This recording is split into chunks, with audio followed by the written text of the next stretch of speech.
So how to prep for these? You're like, obviously, this is a ACT prep class. Are you gonna tell me how to prep? So before we get into specifics of what we're gonna do here, I recommend that before you take any test, AP, ACT, SAT, get a good study book. They're about $30 each. It is an investment, but it's a strong one. I got a study book for every single test I took in high school, AP, ACT, SAT, and that's how I was able to get high scores.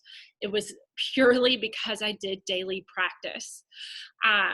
There's also free resources online. I just start Googling. College Board has a lot of prep stuff. Also, Khan Academy has an SAT prep area. And honestly, SAT prep is going to help you for the ACT as well. So I would start doing that on Khan Academy. I've actually made a classroom for us. I'm not going to put assignments on there, but that's a way for you to start really looking into your individual prep. And my biggest recommendation is to put it in your daily schedule. So what you're going to see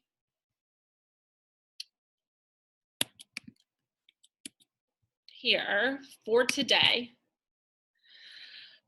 your thing is going to start with a study plan. I think the strongest students are the students who get the highest scores, who aren't naturally as gifted at test taking. I was not naturally gifted at test taking. Again, I said it, my first scores were always super average, but because of these practices, I was able to get my scores up into that top percentile, so that I was competitive, even if this didn't come naturally to me.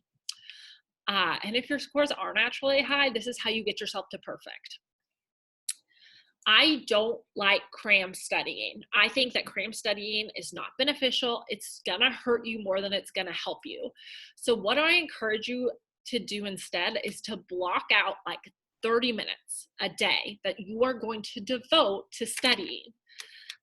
When I practice, I took a GRE this year, just like an SAT, and I devoted an hour a day, and I did 30 minutes of flashcards for vocabulary, because that was my weakest area. I did 30 minutes a day, and then I did 30 minutes of practice problems. I did that consistently. I didn't have as long to prep as y'all did. That's why I did an hour, not 30 minutes, but I did that consistently for 4 months, and I was able to get scores higher than my goal.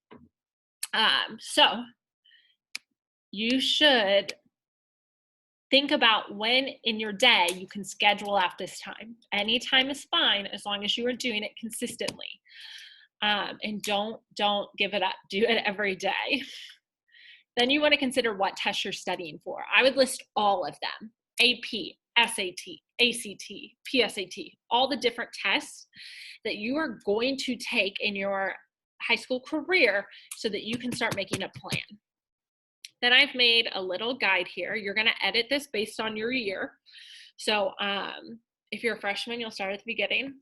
If you are not a freshman, you're going to find where you currently are and delete the rest.